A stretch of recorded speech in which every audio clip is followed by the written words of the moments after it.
नमस्कार। आज हम एक बहुत ही दिलचस्प विषय पर बात कर रहे हैं, मानसिक जप। और इसके लिए हमने मनीष आचार्य जी के लिखे एक स्रोत को आधार बनाया है जी।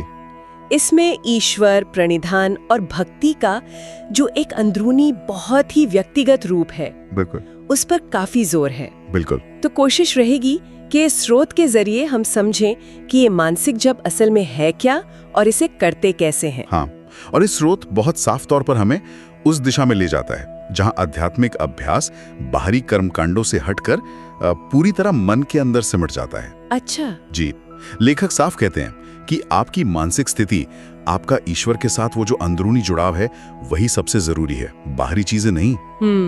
तो चलिए इसको थोड़ा और खोलते हैं। स्रोत में ईश्वर को कैसे समझाया गया है, साधक के लिए वो क्या है? देखिए, स्रोत के अनुसार ईश्वर परम सत्य हैं, या कह सकते हैं परम नियंता।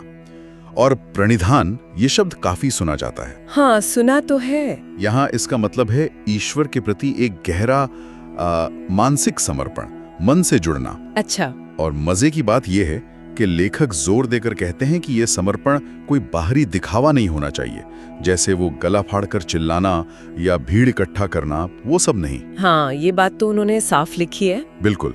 पहले वो कहते हैं मन को दुनिया की जो उलझने हैं, जो प्रपंच हैं, उनसे हटाना होगा, उसे शुद्ध करना होगा। लेकिन क्या ये भी बताया है कि ये शुद्धिकरण कैसे हो? मतलब कोई तरीका? सीधे तौर पर तरीका तो नहीं बताया, पर इशारा बिल्कुल साफ है। वो जोर इस बात पर देते हैं कि ईश्वर तक पहुंचने के लिए बाहरी चीजें वो साधन नहीं है। अच्छा। वो एक तरह से लकीर खींचते हैं बाहरी क्रियाओं, जैसे जोर जोर से नाम जपना या वाद्य यंत्र बजाना, और जो अंदरूनी स्थिति चाहिए उसके बीच। और यहाँ एक बहुत ही आकर्षक बात कहते हैं लेखक। वो कहते हैं कि ईश्वर को ऊंची आवाजों से या बाहरी शोर शराबे से नहीं पाया जा सकता। तो फिर कैसे? ईश्वर समझते हैं मन की सूक्ष्म भाषा। मन की सूक्ष्म भाषा जैसे आपकी श्रद्धा, आपका प्रेम, आपकी निष्ठा। हाँ। ये जो अंदर के भाव है ना, हाँ। बस वही। ये अंदरूनी गुण जरूरी हैं, न कि उनका जोर शोर से प्रदर्शन करना।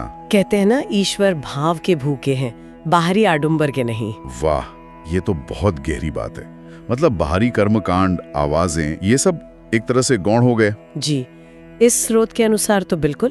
तो फिर जप या मंत्रोच्चार का क्या, उसके बारे में क्या कहते हैं लेखक? क्या उस पर भी यही आंतरिक बनाम बाहरी वाला सिद्धांत लगता है? बिल्कुल लगता है। लेखक जप के अलग अलग प्रकार बताते हैं। एक तो है वाचिक जप।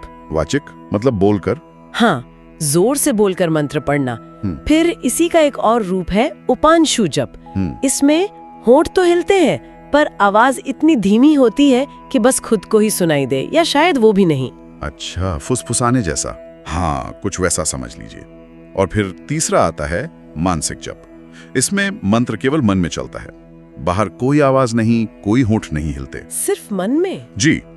और इस स्रोत के अनुसार इन तीनों में सबसे श्रेष्ठ, सबसे उत्तम मानसिक जप को ही माना गया है। मानसिक जप श्रेष्ठ। ये थोड़ा चौंकाने वाला है, क्योंकि आम तौर पर तो भक्ति मतलब कीर्तन, भजन, जोर से नाम लेना, यही सब दिखता है। सही कहा आपने। तो इसका क्या मतलब हुआ? क्या मानसिक भक्ति ज्यादा आसान है या ज्यादा असरदार? लेखक के तर्क को देखें तो ये ज्यादा मौलिक है और शायद ज्यादा असरदार भी, क्योंकि ये सीधा मन पर काम करता है ना। इसकी श्रेष्ठता इस बात में है कि ये पूरी तरह से अंदरूनी है।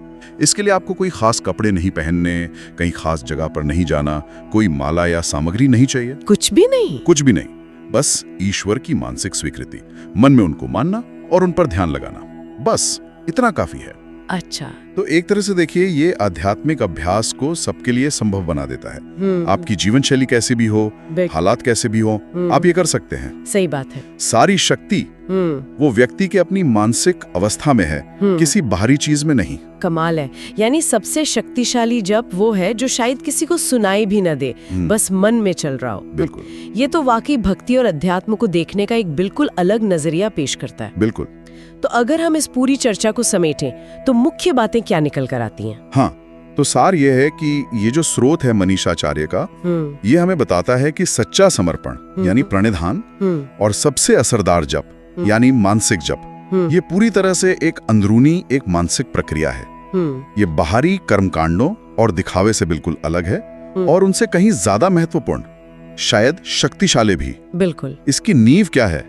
एक साफ, एकाग्र मन और ईश्वर के साथ एक गहरा, निजी, अंदरूनी जुड़ाव। बिल्कुल।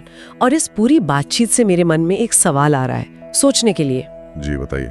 अगर जैसा कि लेखक कह रहे हैं कि ईश्वर की मानसिक स्वीकृति और मानसिक जप ही सब कुछ है, तो फिर उस मानसिक ध्यान की क्वालिटी, मतलब उसकी गहराई, उसकी स्थिरता, उसकी इंटेंसिटी, वो हमारे अंदरूनी अनुभव को कितना बदल सकती है, भले ही बाहर से जीवन में कोई बड़ा बदलाव न दिखे। बहुत अच्छा सवाल है। ये सोचने वाली बात है कि मन की दुनिया में महारत हासिल करने का असल मतलब क्या है और उसका असर कहाँ तक जा सकता है। जी बिल्कुल, ये वाकई में आगे सोचने और अनुभव करने का विषय है।